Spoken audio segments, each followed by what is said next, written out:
হয় হয় হয় অসমৰ জনসাধাৰণে আপোনালোকৰ যিবিলাক মানে আচলতে যিখিনি মানে আপোনালোকে মানুহক আমোদ দি থাকে সেইখিনি হয় আচলতে চবে গ্ৰহণ কৰে, চবে ভাল পায়।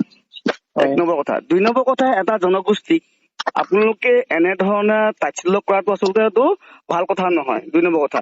3 নম্বৰ হয় কথা, এটা জাতিক যেতিয়া আপোনালোকে বেয়া পায় কাৰণে চাগে আপোনালোকে এনেধৰণৰ শব্দ মুখৰ পৰা ওলাইছে। 3 নম্বৰ প্ৰশ্ন। আচলতে চাওক, এই বিষয়বিলাক এই বিষয়টো এইটো মানে বহুত মানে গুৰুত্বপূৰ্ণ বিষয়। আচলতে মই বস্তুটো পালো, মই খুব ইউটিউবত অথনি মই তোমাৰ এইটো মই চাইছো ইউটিউবত। হয় মই বহুতবাৰ মই মানে ৰিভাইজ কৰি চাইছো। তাৰ মই মানে প্ৰথমত ফেচবুকত পালো, ফেচবুকত পাই পেলাই মই সেইটো চাৰ্চ কৰিলো। চাৰ্চ কৰাৰ পিছত মই লগালগ যেতিয়া বস্তু পালো, মোৰ মানে মাথা চটকি গ'ল। দাদা চাওক, এতিয়া জানি বুজিতো কেতিয়াও ভুল কৰা নাই। এতিয়া মানে এতিয়া ধৰক অজানিতে হৈ গ'ল আৰু আপুনি এটা কথা চিন্তা কৰক, সেইখিনি তেনেকুৱা ষ্টাইল কৰে নেকি? আপোনাৰ পৰা মই নাই জানিব নাই নাই বিচাৰিছো, কওকচোন। নাই, কোনো জাতিক লৈ কেতিয়াও বেয়াকে নাভাবো আৰু আজিলৈকে ঠিক কোৱাও নাই ধৰক, ভবা কিন্তু নাই, শুনা ভুলতে হয় শুনি হয় লওক কথাটো।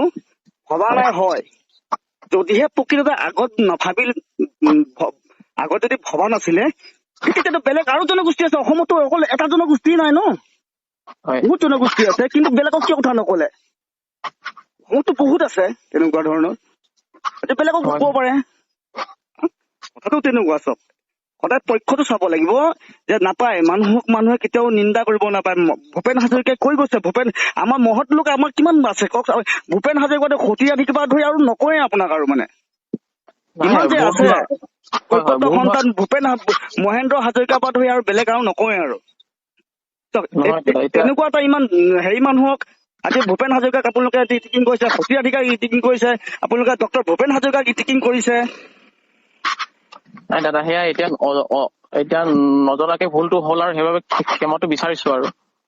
আপোনালোকে যদি ক্ষমা বিচাৰে, আপোনালোকে স্পষ্ট এটা ভিডিঅ' ধুনীয়াকে কাইলৈ পঠাব লাগিব, নহলে মই হয় গোলাঘাটৰ পৰা আমাৰ বিভিন্ন জিলাত কিন্তু আপোনালোকৰ ওপৰত একদম আধাৰ দিম। এটা স্পষ্ট কথা। হয় একো নাই দাদা। আপুনি আপোনাৰ মিছেছ তিনিটা, হয় আপোনাৰ মিছেছৰ মই ইউটিউব মই সদায় চাওঁ, মোৰ শ্ৰীমতীয়ে চাই। মই জেনেৰেল কাষ্টৰ ছোৱালী বিয়া পাতিছো, হয় কিন্তু হয় মোৰ মিছেছে কৈছে এইটো কেনেকুৱা তাচ্ছিল্য কৰিছে। এইটোতো নাপায় নহয়। অলপ দিনৰ আগতে এইটো যোৰহাটৰ সেই কাণ্ডটো হওঁতে সেইটো মিষ্টাৰ ৰাজাই সেই তেনেকুৱা মন্তব্য কৰিছে। আচলতে চাওক, আমি কিন্তু কাকো আমি বোলে এৰি দিবলৈ নিবিচাৰো, কিন্তু আমি সদায় চিন্তা কৰো যে কিবা এটা ভুল হৈ গ'ল। হয় হয় ভুল হোৱাটো মানুহৰ স্বাভাৱিক, কিন্তু মানুহে ভাবে কেতিয়া, মানুহৰ মনত ভাবিব লাগিব কৰে নেকি নাই দাদা, মানে ষ্টাইলটো। নাই আৰু নাই আপুনি ভিডিঅ'টো আকৌ আপোনালোকে এডিট কৰি পেলাই আকৌ আপুনি তাত হেৰি কৰিছে। আপোনাৰ কিবা 1 লাখ কিমান মানুহে চালে সেইটো ভিউ মই নিজে নাই, চাইছো। এতিয়া যিটো ক্লিপ আছিলে সেইটো বাৰু অ আঁতৰাই দিলো বাৰু। আঁতৰাই 3 দিলে। ঘণ্টামান হৈ গ'ল। অ আঁতৰাই দিলো বাৰু। মই একচুৱেলি সেইটো মানে ডাউনলোড কমেণ্টবোৰ কৰি চোৱা থৈছো কিন্তু। নাছিলো। ভিডিঅ'টো আপলোড দিয়াৰ পাছত মানে কমেণ্টবোৰ চোৱা নাছিলো।